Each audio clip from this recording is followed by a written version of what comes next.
because the media is so controlled by the same group, by the same Zionist group. I mean, a good example is the six biggest media corporations in the world. Five biggest, are AT&T under Stanky, who's a Zionist, and you got. Yeah. I mean, you can keep going. Comcast, which is the MSNBC, and all those things. That's by another Jew by the name of Roberts, but his real name is Mirtsky, right? His ancestry. And then we can just keep going on down the line. We got Alphabet. We got Google, controls 80% of the search engines on planet Earth, which means they can send you to whatever websites they want to send you to and censor or suppress the websites or the opinions or the political figures that they don't like. And they work alongside ADL to do that. They work with the ADL. They do. In fact, more than that, though, Google shares billions of dollars of contracts with the Israeli Mossad and the Israeli government. Yeah, I was unaware of that. It's a fact. In fact, it's really interesting. The three top leaders of Google are Sergey Brin, Larry Page, and Eric Schmidt, the biggest owners of Page and those are the founders, Brin. But the thing is, it's just fascinating to think that they have this alliance with Israel, and that's like a protective mode. They control. Of the 8 billion people in the world, they kind of reach about 6 billion people. And they also control Wikipedia. Now, the head of Wikipedia, the guy that founded it, went to Israel and got the Bar-Ilan Prize from Tel Aviv University of, the great person, for Wikipedia. Yeah. And he said he identifies as a Jewish person who supports Israel, is a Zionist. Yeah. Now, he said he was not going to be biased. He was going to make sure Wikipedia wasn't biased, but Wikipedia is biased. Yeah, it is biased. And so you're saying all five of the biggest conglomerates are all ran by Zionists? Because I did that myself. I remember one day I went down the rabbit hole of looking down the conservative media, and I saw it was all ran by Jewish Zionists, not just Jewish people. It was all Jewish Zionists. And we're not allowed to notice this, right? And I don't think that's racist or anti-Semitic to notice. It's like this. We have a lot of criticism. But people are learning today that the New York Times is lying to us about a lot of things. They lied. They had this big article about how there was systematic rape of Jewish women on October 7. And it had a big picture of a family on the cover and systematic rape. This was written by people who wrote the article, part of the Jewish intelligence networks, right? Oh, and these were all Jewish writers. And the New York Times it's run by 5 people. And each of them, these are what's called Class B stockholders, originally the Schultzberger family and related to them.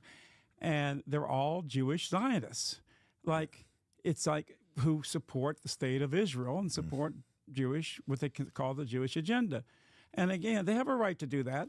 Yeah. But why didn't the New York Times come with a warning label, right? It's like, a lot of people are literally Mossad. Yeah, if they were having articles, say, on the oil industry or the corruption of some politicians like Enron, with the oil industry, and the New York Times was owned by oil industry executives, that would be the first thing mentioned. Yeah, right. Well, let's just say even if it was Palestinians that owned all of our news. Well, exactly. If it was all Palestinians on the New York Times, CNN, like all these different things, the Daily Wire, it would give a different slant, and we should know that there's biased news. People are going to have their biases no matter what, and to have these. Yeah, that's true. So it's like to act like there's not going to be bias is insane. And just the fact, I said, I don't know all these big clamors like you're saying, but I remember one day I went down the rabbit hole of looking up the conservative media, like the Daily Wire, PragerU. It was a bunch of them I looked through, and every single one of them was Zionist Jews. And that was a shock to me. I haven't done liberal media, but liberal media is just as bad, it sounds like. Well, I think the media is very much controlled. And when we've seen that going on at Gaza, and we can just take October 7 as an example if we want to just jump into Gaza right now for a moment. Go ahead. All right. So October 7 is presented to us like this proved the barbarity and the animalism or whatever of the people of Gaza and the terrorism and so forth. But then you look at the facts, and I believe in empiricism as an idea, and what the idea of an empirical discussion, scientific or historic, is about finding the facts on the ground, right? So they treat October 7 as like just like something out of a vacuum. Well, in the last 10, 15 years, over 7,000 Palestinians, mainly women and children, 70%, have been murdered by the Israeli army, bombs, children. In fact, even and since that time in Gaza, for instance, they just did a study for the United Nations, and they said that the biggest single demographic group of people dying in Gaza are children between the ages of 6 years old and 10 years old. That is the biggest single demographic group of deaths and maimed people in Gaza, right? Yeah, and they say they're killing Hamas, but it's absolute bullshit. So on October 7th, we had the entire media of the world share, and it's still being repeated, that the people in Gaza, the people who had that prison camp breakout, because that's all Gaza is, that they were beheading children, and they beheaded 40 babies. In fact, you can see the video. It's this amazing thing to watch with this newscaster saying they're a military person.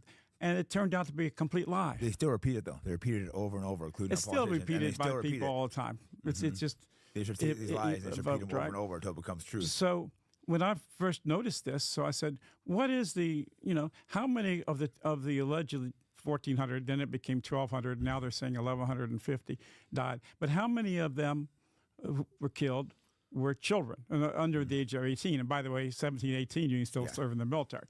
So how many of them were children that these people killed? Well, the Israeli government, and I get this from Ynet News, big giant headline, 36 children died in Gaza on October 7. Now you compare that to 40 to 50% of the people that died, I'm talking about in previous Jewish raids, and that's hundreds and hundreds and hundreds of children, not 36, but 550. That's so it's still terrible that they killed 36 children, but it shows Israel comes in. They come in and intentionally kill children, and the Gazans or the Palestinians were trying not to kill children. They were attacking military targets and. In fact, they actually they overcame 2 military bases.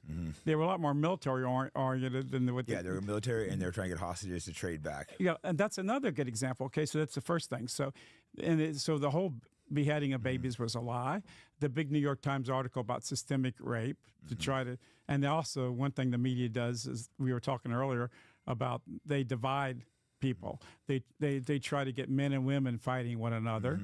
And dividing them. Black versus white, men versus women. They try to get certain people who have sexual orientation of a different way, to see them separately, and then try to pigeonhole them, not to identify with their greater cause for their own people. They do this constantly, and it's like this is the modus operandi that they operate. They divide everybody up in these groups, and then they are able to concentrate on those groups to separate them from their greater interests as a whole. Now, if you look at Gaza, again, let's just start with the children. So the 40 beheaded babies is a lie. There were no babies that were put in ovens, evoking the Holocaust and that emotion that comes from that. And so that's the first lie. All right, the next lie was now the systematic rape, as I said, the New York Times article. It was written by Jews in the Jewish New York Times, right? And the pictures they show of the family, right? The parents of the woman that died, right, say their daughter was not raped. Dang. I mean, that's the headline in the picture because it was phony.